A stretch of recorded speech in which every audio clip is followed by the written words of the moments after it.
इस वक्त आप आराम से बैठकर इस वीडियो को देख रहे हैं, मगर मैं आपको कहूं, आज जिस जगह पर आप अभी बैठे हो वो जमीन आज से करोड़ों साल पहले 8,500 डिग्री के तापमान से उबल रही थी, या जिस जगह पर आप बैठे हैं वो जगह लाखों सालों तक बर्फ से ढकी हुई थी। ये दोनों बातें सच हैं। इस 15 मिनट की वीडियो के अंदर आप पृथ्वी के 450 करोड़ साल के सफर को देखने वाले हैं। जिस जगह आज हमारा सौरमंडल है, वहाँ विभिन्न प्रकार की गैस और धूल के बादल हुआ करते थे। वैज्ञानिकों के मुताबिक इन धूल के बादलों से दूर एक तारा हुआ करता था। वक्त के साथ साथ उस तारे की ऊर्जा कम होने लगी, जिसके कारण उसके अंदर एक विशाल विस्फोट हुआ। विस्फोट की वजह से अंतरिक्ष की ये धूल एक दूसरे से दबने लगी। इस दौरान बादलों में स्थित धूल के कण दबाव और गर्मी के कारण बड़े उल्कापिंड और पत्थरों में परिवर्तित हो चुके थे, और इसी दबाव की वजह से इन बादलों में स्थित रेडियो एक्टिव पदार्थ ने ग्रेविटी का निर्माण किया। इस ग्रेविटी के कारण बीच में हाइड्रोजन और हीलियम इकट्ठा होने लगे। बीच के इस भयंकर दबाव के कारण एक विशाल विस्फोट हुआ, और इसी विस्फोट के कारण हमारे सूरज का जन्म हुआ। अंतरिक्ष में फैले एस्टेरॉयड यानी क्षुद्र ग्रहों में भारी वजन की वजह से सूरज के करीब आकर सूरज की परिक्रमा करने लगे। धीरे धीरे इन्हीं एस्टेरॉयड में भारी टकराव हुआ, जिसके फलस्वरूप मरकरी, विनस, अर्थ और मार्स जैसे ग्रहों का निर्माण हुआ। वैज्ञानिकों के मुताबिक उस वक्त पृथ्वी और मार्स यानी मंगल ग्रह के बीच थिया नामक ग्रह सूरज की परिक्रमा किया करता था। पृथ्वी पर ग्रेविटी होने की वजह से सूरज की परिक्रमा करने वाले एस्टेरॉयड अब पृथ्वी की परिक्रमा करने लगे, और धीरे धीरे करोड़ों सालों तक ये पृथ्वी पर गिरते रहे। और ऐसी घटना हमारे पड़ोसी ग्रह थिया पर भी हो रही थी, जिसके कारण थिया पृथ्वी के और करीब आने लगा और आकर पृथ्वी से टकराया। इस भयंकर टकराव की वजह से पृथ्वी के हिस्से कणों के रूप में अंतरिक्ष में फैल गए और एक रिंग्स की तरह पृथ्वी की परिक्रमा करने लगे। इन्हीं परिक्रमा करते हुए कणों में टकराव होने लगा, जिसके कारण हमारे चांद का निर्माण हुआ। उस वक्त पृथ्वी पर सिर्फ एक ही समुद्र हुआ करता था, और वो था 1900 डिग्री सेल्सियस की तापमान पर उबलते हुए लावे का। उबल रही थी वो सारी चीजें जिसे आज आप अलग अलग नाम से जानते हैं। वक्त के साथ साथ पृथ्वी धीरे धीरे ठंडी हो रही थी, जिसके कारण पृथ्वी के भारी तत्व जैसे धातु और रेडियो एक्टिव पदार्थ पृथ्वी के केंद्र में जाकर इकट्ठा हो गए, और हल्के पदार्थ पृथ्वी की सतह पर आ गए। लाखों सालों तक पृथ्वी पर उल्कापिंडों की बरसात हुई, और इन गिरते हुए उल्कापिंडों में जमा था नमक, मिनरल्स और पानी। करोड़ों सालों तक इन उल्कापिंडों की बरसात होती रही, और धीरे धीरे पृथ्वी की ऊपरी सतह पानी से ढकने लगी। वैज्ञानिकों के मुताबिक यही वो वक्त था जब दूर गहरे पानी के अंदर निकलते ज्वालामुखियों से पहली बार सूक्ष्म जीवों का निर्माण हुआ। लाखों सालों बाद एक वक्त ऐसा आया जब पृथ्वी की पूरी सतह पानी से ढक चुकी थी। हमारी पृथ्वी के सबसे अंदर का कोर रेडियो एक्टिव पदार्थ से बने होने की वजह से हरदम गर्म होता रहता है, लेकिन जब भी पृथ्वी की ऊपरी जमीन ठंडी हो जाती है, तब पृथ्वी के अंदर की गर्मी बाहर नहीं निकल पाती, जिसके कारण ज्वालामुखियों का निर्माण होता है। और उस वक्त कुछ ऐसा ही हुआ। पानी से ढकी हुई पृथ्वी पर हजारों की तादाद में ज्वालामुखी निकलने लगे, और आने वाले लाखों सालों तक इन ज्वालामुखियों का निकलना जारी रहा, जिससे पानी के ऊपर जमीन का निर्माण हो रहा था। इस वक्त भी पृथ्वी पर वातावरण ना होने की वजह से अंतरिक्ष से उल्कापिंडों की बरसात हो रही थी। आज से लगभग 300 करोड़ साल पहले पृथ्वी पर ऐसा वक्त आया जब पृथ्वी का वातावरण लगभग स्थिर होने लगा था। ज्वालामुखी निकलने धीरे हो गए थे, और पृथ्वी का एक दिन 12 घंटे का हुआ करता था। साल बीतते गए, और धीरे धीरे ये सूक्ष्म जीव विकसित होते गए और समूह में रहने लगे।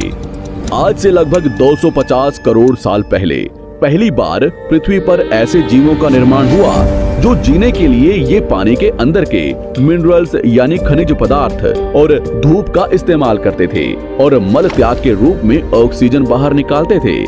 इस वक्त तक पृथ्वी पर ज्यादातर ज्वालामुखी निकलने बंद हो चुके थे, और इन माइक्रोबैक्टीरिया की वजह से वातावरण में ऑक्सीजन की मात्रा बढ़ रही थी। वातावरण में ऑक्सीजन बढ़ने की वजह से पृथ्वी का वायुमंडल बनना शुरू हुआ, और आने वाले हजारों सालों तक वातावरण में ऑक्सीजन की मात्रा बढ़ती रही। जिसकी वजह से पृथ्वी के ज्यादातर हिस्सों में ये सूक्ष्म जीव फैल गए। हजारों सालों बाद एक वक्त ऐसा आया जब पृथ्वी में ज्यादा ऑक्सीजन बढ़ने के कारण ये सूक्ष्म जीव मरने शुरू हो गए। उस वक्त तक पृथ्वी का वातावरण ठंडा होने के साथ साथ ऑक्सीजन से भी भर चुका था, जिसके कारण जमीन और वातावरण में स्थित आयरन यानी लोहे के मिनरल्स पानी में स्थित ऑक्सीजन से रिएक्ट होने लगे। और एक वक्त ऐसा आया जब पृथ्वी की जमीन आज के मार्स के जैसे लाल हो चुकी थी। वक्त बीतने के साथ साथ धरती की टेक्टोनिक प्लेट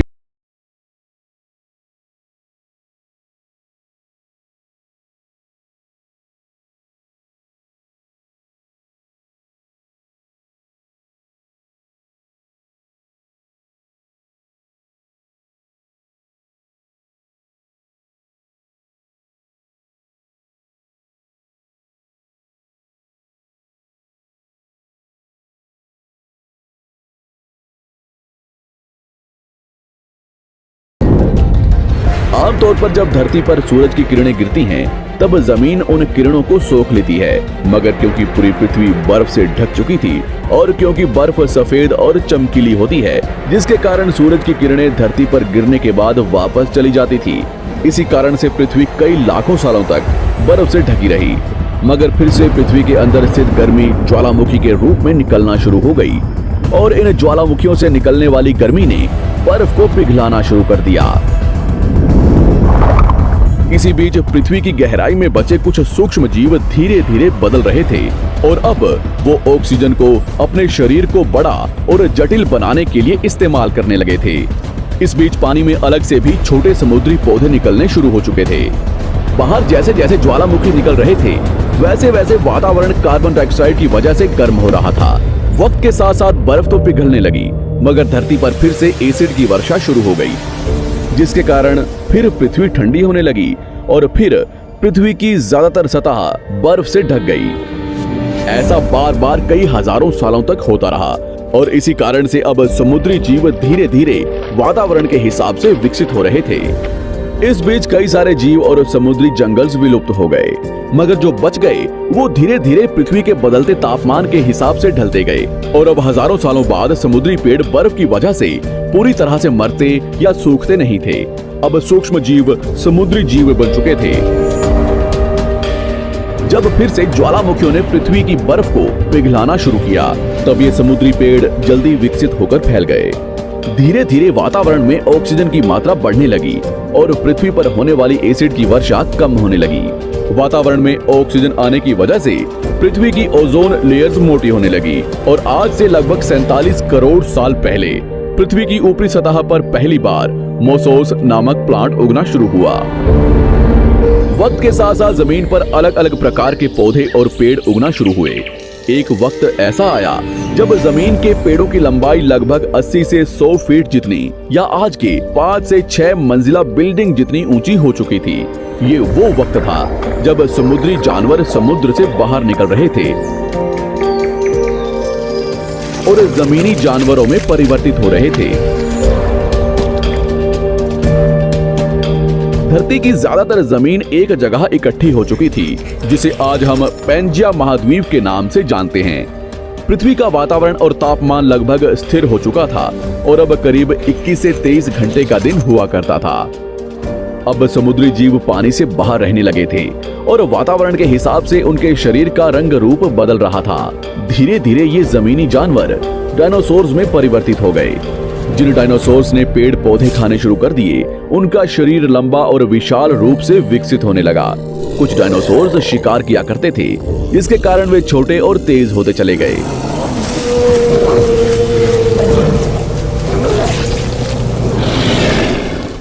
पृथ्वी की ऊपरी जमीन एक जगह इकट्ठी होने के कारण ज्यादातर जमीन रेगिस्तान और बंजर हो चुकी थी। ज्यादातर जंगल समुद्र के करीब हुआ करते थे, जिसमें डायनासोर्स रहा करते थे। आज से लगभग 20 करोड़ साल पहले पैंजिया महाद्वीप टूटना शुरू हो गया। पैंजिया के विभाजित होने की वजह से पृथ्वी की ज्यादातर ऊपरी जमीन पानी के संपर्क में आने लगी, जिसके फलस्वरूप पृथ्वी पर हरियाली बढ़ती गई, जिस वजह से डायनासोर्स और ज्यादा विभिन्न और विशाल होते चले गए। डायनासोर्स ने आने वाले लगभग 20 से 30 करोड़ सालों तक पृथ्वी पर राज किया। उस वक्त डायनासोर्स समुद्र से लेकर जमीन और आसमान तक पूरी पृथ्वी पर राज किया करते थे। इस दौरान अफ्रीका से टूटा भारत सीधे आकर आज के तिब्बत से टकराया और इस टकराव की वजह से हिमालय का निर्माण हुआ। आज से लगभग 6.5 करोड़ साल पहले पृथ्वी की तरफ आज के माउंट एवरेस्ट से भी बड़ा लगभग 4.5 लाख करोड़ किलो जितना वजनिया उल्कापिंड लगभग 80,000 किलोमीटर प्रति घंटे की स्पीड से पृथ्वी की तरफ आ रहा था। पृथ्वी की सतह को छूते ही उसमें भयंकर आग लगी और वो जलते हुए सीधा पृथ्वी से टकराया। इस टकराव से निकलने वाली ऊर्जा आज के 10 करोड़ परमाणु बम एक साथ फटने के बराबर थी। जहां ये उल्कापिंड गिरा, वहां के जानवर और पेड़ तुरंत भाप बनकर जल गए। गिरते ही पृथ्वी पर पूरी तरह धूल फैलने लगी। समुद्र में भयंकर बाढ़ आने लगी। भूकंप और आग ने पृथ्वी को जलाना शुरू कर दिया। कुछ ही घंटों में पूरी पृथ्वी के वातावरण में हानिकारक गैस और धूल की वजह से पृथ्वी नर्क हो चुकी थी। डायनासोर्स घुटन, आग और भूखमरी से पूरी तरह विलुप्त हो गए। इस वक्त हमारे पूर्वज जमीन के अंदर रहा करते थे, जिसके कारण वो इस विशाल प्रलय से बच गए। पृथ्वी का वातावरण पूरी तरह से काला और अंधेरा हो चुका था, जिससे धूप भी जमीन तक नहीं पहुंच पा रही थी। पृथ्वी के पेड़ और ज्यादातर जानवर विलुप्त हो गए। वातावरण में धूल और हानिकारक गैस के कारण पृथ्वी पर फिर से एसिड की वर्षा शुरू हो गई और फिर पृथ्वी ठंडी होकर बर्फ से ढक गई। लेकिन इस बार पृथ्वी की बर्फ लाखों सालों तक नहीं जमी रही और 80 से 90 हजार साल बाद ये बर्फ पिघलनी शुरू हो गई। जैसे ही धरती पर वातावरण फिर से पहले जैसा होने लगा, वैसे ही ये छोटे जीव जमीन से बाहर आना शुरू हो गए। उस वक्त पृथ्वी की बर्फ पिघलनी शुरू ही हुई थी, जिसके कारण अफ्रीका में घने ठंडे जंगल हुआ करते थे और इसी बीच ये जमीनी जीव बंदरों में परिवर्तित हुए। मगर जैसे जैसे पृथ्वी गर्म होने लगी, वैसे वैसे अफ्रीका के ये जंगल सूखने लगे। जंगल की चीजें खाने वाले बंदरों को खाने की कमी होने लगी। खाने की तलाश में इन बंदरों ने अपने पैरों पर चलना शुरू कर दिया, जिससे उन्हें दूसरे जानवरों के शिकार करने में मदद मिलती थी। धीरे धीरे बंदर एप्स यानी वानर में परिवर्तित हुए। खाने की तलाश में ये एप्स पृथ्वी के दूसरे हिस्सों में फैलने लगे और धीरे धीरे उनके शरीर का रंग रूप वहां के मौसम के हिसाब से बदलता गया। वक्त के साथ साथ हम आदिवासी बने। हमने हथियारों से लेकर आग का आविष्कार किया।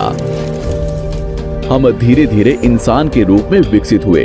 हमने धर्म से लेकर परिवार, भाषा और संस्कृति का निर्माण किया और वक्त के साथ साथ हम विकसित होते चले गए और आज हम इस पृथ्वी की सबसे विकसित प्रजाति बन चुके हैं। पृथ्वी को आज के जैसे बनने में लगभग 450 करोड़ साल का वक्त लगा है और हमें एक छोटे जमीन में रहने वाले जानवर से इंसान बनने में कई लाखों सालों का। मगर हमने इन 100 सालों में जितना पृथ्वी को गंदा और तबाह किया है, उतना आज तक किसी भी प्रजाति ने नहीं किया होगा। हम फिर से धरती को गर्म कर रहे हैं और कार्बन डाइऑक्साइड की मात्रा बढ़ा रहे हैं। वैज्ञानिकों का मानना है कि पृथ्वी पर फिर से विशाल परिवर्तन होने वाला है। भविष्य में पृथ्वी कैसी होगी, जानेंगे हमारी अगली वीडियो में।